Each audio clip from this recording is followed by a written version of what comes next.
નમસ્કાર. આજે આપણે ધોરણ 12માં જીવ વિજ્ઞાનમાં પ્રકરણ નંબર 13 સજીવો અને વસ્તી. અગાઉના લેક્ચરમાં આપણે વસ્તી આંતરક્રિયાઓ વિશે આપણે અભ્યાસ કર્યો હતો. એની અંદર અલગ અલગ બધે વસ્તી આંતરક્રિયાઓ છે. તો કઈ? તો સહોપકારિકતા, સ્પર્ધા છે, પરભક્ષણ છે, પરોપજીવન છે, સહભોજિતા, પ્રતિજીવન વગેરે જોવા મળે છે. તો સૌપ્રથમ આપણે અગાઉના લેક્ચરમાં પરભક્ષણ વિશે આપણે અભ્યાસ કર્યો હતો. હવે આપણે જોઈશું સ્પર્ધા, કોમ્પિટિશન. જ્યારે કોઈ રમત રમાતી હોય ત્યારે પણ કોમ્પિટિશન હોય છે. આપણે શાળામાં ભણતા હોય ત્યારે અભ્યાસ ક્ષેત્રે પણ કોમ્પિટિશન જોવા મળે છે. એટલે કે બધાની અંદર કોમ્પિટિશન જોવા મળે છે. સ્પર્ધા અને કોમ્પિટિશન એટલે જ્યારે ડાર્વિન પ્રકૃતિમાં અસ્તિત્વમાં માટે જીવન સંઘર્ષ અને યોગ્યતમની ચિરંજીવિતા વિશે કહ્યું ત્યારે તેમણે નક્કી કર્યું હતું કે કાર્બનિક ઉદ્વિકાસ એટલે કે ઓર્ગેનિક ઇવોલ્યુશન્સ, આ જે આંતરજાતીય હરીફાઈ એક શક્તિશાળી બળ એટલે કે પોટેન્ટ ફોર્સ છે. સામાન્ય એ માનવામાં આવે છે કે જ્યારે સ્પર્ધા ત્યારે જ થાય જ્યારે નજીકની જે સંબંધિત જાતિઓ એક જ સરખા સ્ત્રોતો માટે હરીફાઈ એટલે કે સ્પર્ધા કરે છે અને મર્યાદિત હોય છે.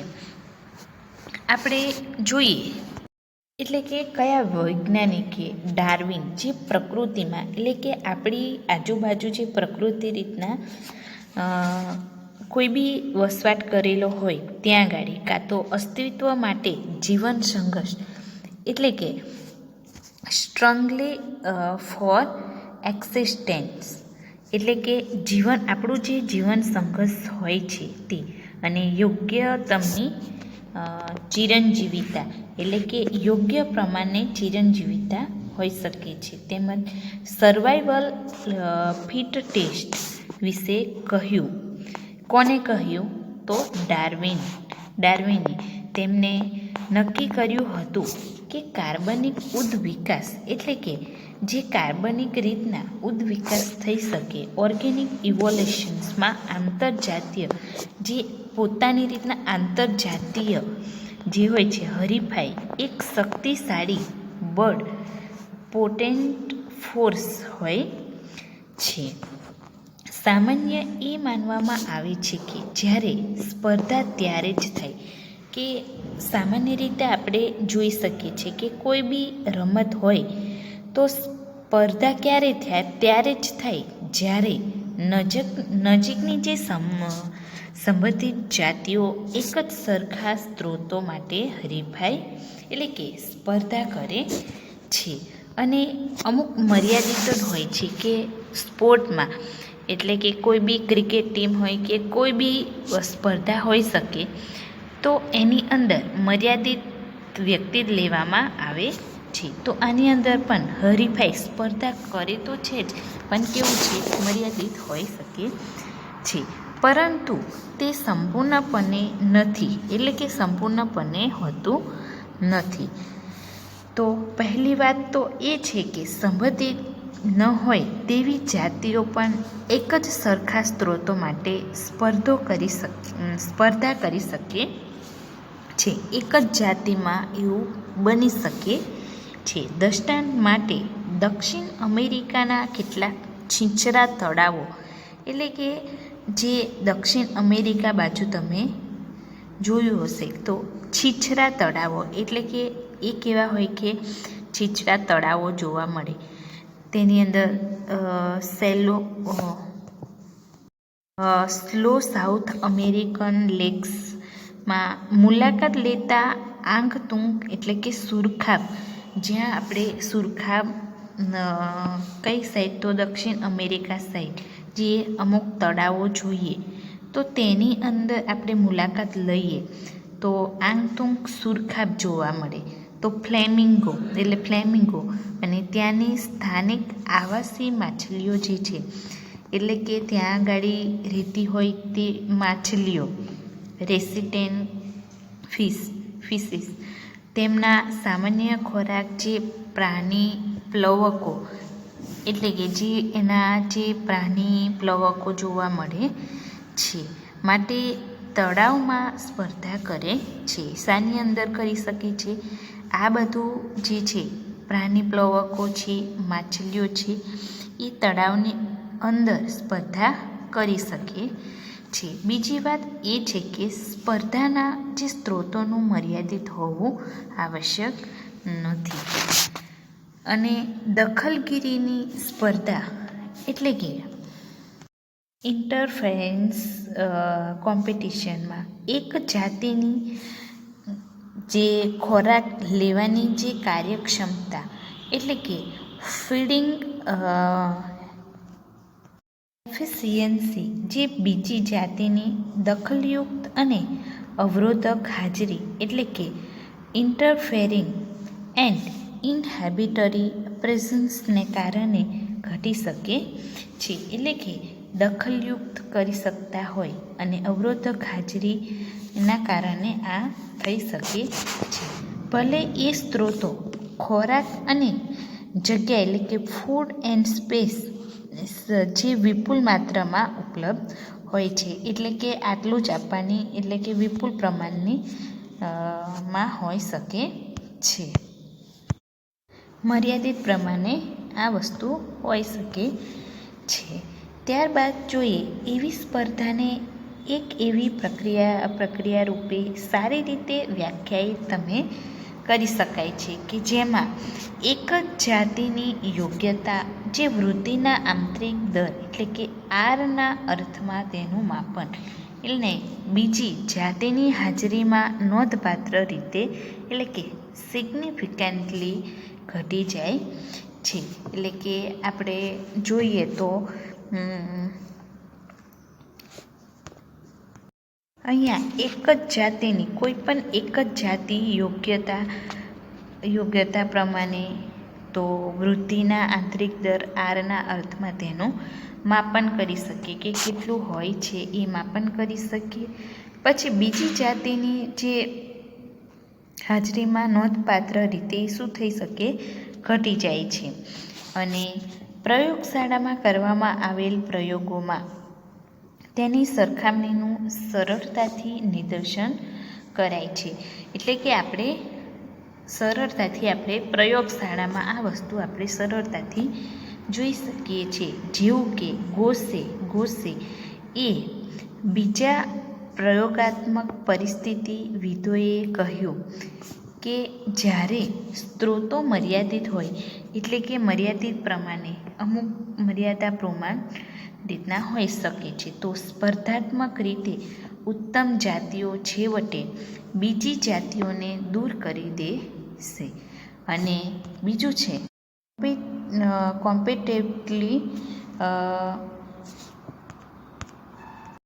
competitively superior species will eventually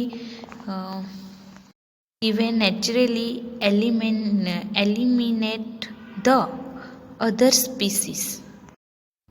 Competitively superior species will eventually eliminate the other species. એટલે પરંતુ કુદરતમાં આ પ્રકારના સ્પર્ધાત્મક બહિષ્કાર, એટલે કે એક્સક્લુઝન માટેના જે પુરાવા, એવિડન્સ હંમેશા નિર્ણાયક નથી હોતા. એટલે કે કુદરતમાં જે પ્રકારના સ્પર્ધાત્મક બહિષ્કાર હોય છે તે માટેના પુરાવા, એટલે કે એવિડન્સ, એટલે કે અંગ્રેજીમાં એને એવિડન્સ કહે છે, હંમેશા નિર્ણાયક નથી હોતા. કેટલાક કિસ્સાઓમાં ઠોસ અને સ્વીકાર્ય પરિસ્થિતિજન્ય પ્રાયોગિક પુરાવા સ્ટ્રોંગ એન્ડ પરસ્યુસિવ સર્ક્યુમસ્ટેન્ટલ એવિડન્સ મળે તો છે. પેગસ બરફના ટાપુમાં જે એબિગન્ડન કાચબો એટલે કે આ જે કાચબો કયો છે ટાપુ ગેલોપેગસ બરફના જે ટાપુમાં જે કાચબા એબિગન્ડન્સ ત્યાં બકરીઓ લાવ્યા બાદ એક દાયકામાં જ વિલુપ્ત થઈ ગયા છે એટલે કે વિલુપ્ત થઈ ગયા છે. એ જોવા નથી મળતા. તો દેખીતી રીતે બકરીઓની જે મહત્તમ ચરણ દક્ષતા ગ્રેટર બ્રાઉઝિંગ એફિશિયન્સીને કારણે જ પ્રકૃતિમાં જે સ્પર્ધા થવાનો બીજો પુરાવો એટલે કે સ્પર્ધાત્મક જે મુક્તિ સ્પર્ધા મોચન એટલે કોમ્પિટેટિવ રિલેસ જે હરીફ રૂપે ઉત્તમ જાતિની જે હાજરીના કારણે જ જાતિનું જે વિતરણ નાના જે ભૌગોલિક વિસ્તારો પરંતુ પ્રતિબંધિત થઈ ગયું છે.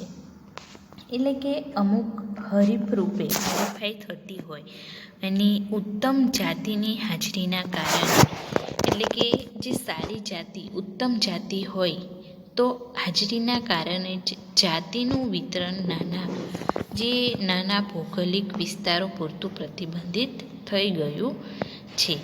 તે સ્પર્ધા જાતિને પ્રયોગાત્મક રીતે દૂર કરી દેવાથી તેનો વિતરણ વિસ્તાર નાટકીય રીતે એટલે કે ડ્રામેટિકલી ફેલાઈ જાય છે. એટલે કે એનો જે વિતરણ વિસ્તાર છે એટલે કે ફેલાઈ કેવું છે નાટકીય રીતે ડ્રામેટિકલી હોય છે. કાનેલના લાવણ્યમયી ક્ષેત્ર પ્રયોગો અહીં જોઈએ તો કાનેલાન્સ જે ઇલેગન્ટ ફિલ્ડ એક્સપેરિમેન્ટ્સ એ દર્શાવ્યું કે જે સ્કોટલેન્ડના પથરાળ સમુદ્ર તટ જે આપણે સ્કોટલેન્ડના જે rocky sea coast of the Scotland જે જોઈએ પર મોટા એવા સ્પર્ધી રૂપે ઉત્તર બાર્નેકલ બેલેન્ડ એટલે કે આંતરજુવાળીય ક્ષેત્રમાં પ્રભાવિતા હોય છે તથા તેને નાના જે બાર્નેકલ એટલે કે ચેથેમેલસ ને તે ક્ષેત્રમાંથી ખસેડી દીધા હોય છે. એટલે કે આ જગ્યા પર હોય છે મોટા સ્પર્ધી રૂપે ઉત્તમ હોય છે.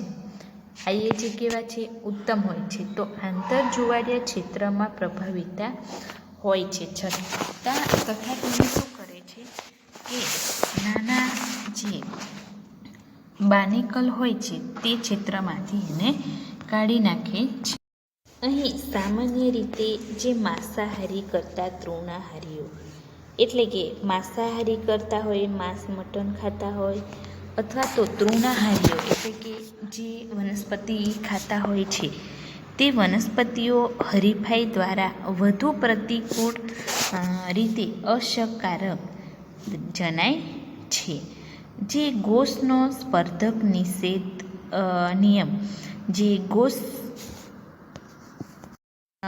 કોમ્પિટિટિવ એક્સક્લુઝન પ્રિન્સિપલ એ જણાવેલ છે કે એક જ પ્રકારના જે સ્ત્રોતો માટે સ્પર્ધા કરવાવાળી બે નજીકની સંબંધિત જાતિઓ અનંતકાળ સુધી સાથે રહી શકતી નથી.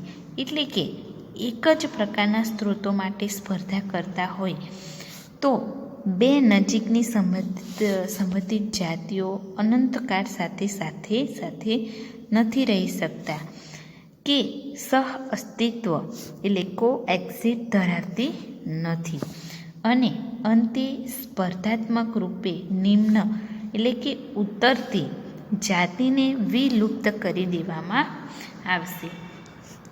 એવું ત્યારે જ સાચું થશે કે જ્યારે સ્ત્રોતો મર્યાદિત હશે અને અન્યથા નહીં. સ્પર્ધા વિશેનો વધુ જે વર્તમાન અભ્યાસ એ આવી કુલ સર્વસામાન્યતાની સહાયતા કરતો નથી. ત્યારે તેઓ પ્રકૃતિમાં આંતરજાતીય સ્પર્ધા થવાના નિયમને નકારતા નથી. એટલે કે પ્રકૃતિ કુદરતી રીતના આંતરજાતીય સ્પર્ધા જે લેવામાં આવે છે તે આંતરજાતીય સ્પર્ધા હોય છે તેના નિયમને એટલે કે જે નિયમ હોય છે તેને નકારતા નથી અને તેઓ એ તરફ ધ્યાન ખેંચે છે કે સ્પર્ધાનો સામનો કરવાવાળી જાતિઓ આવી ક્રિયાવિધિ વિકસિત કરી શકે છે. તેમજ જો નિષેધ એટલે કે બહિષ્કાર સિવાય તેના સહ અસ્તિત્વને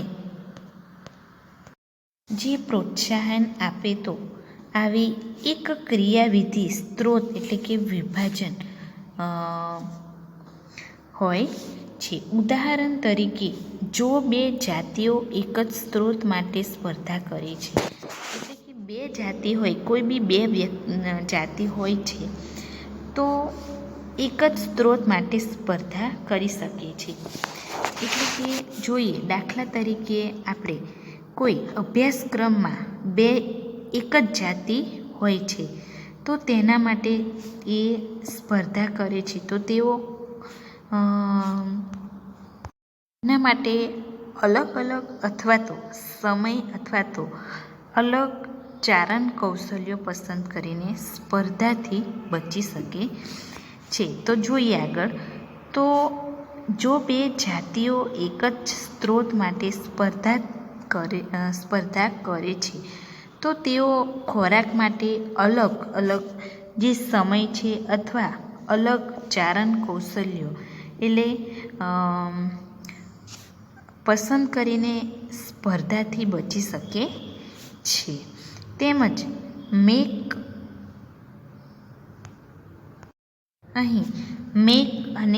આર્થરે દર્શાવ્યું છે કે મેક આર્થર એક વૈજ્ઞાનિક છે. એ દર્શાવ્યું છે કે એક જ ઝાડ પર રહેતી ફૂદકીઓ એટલે કે ગાનર કે ટહુકનાર પક્ષીઓ જે વારબ્લેર્સની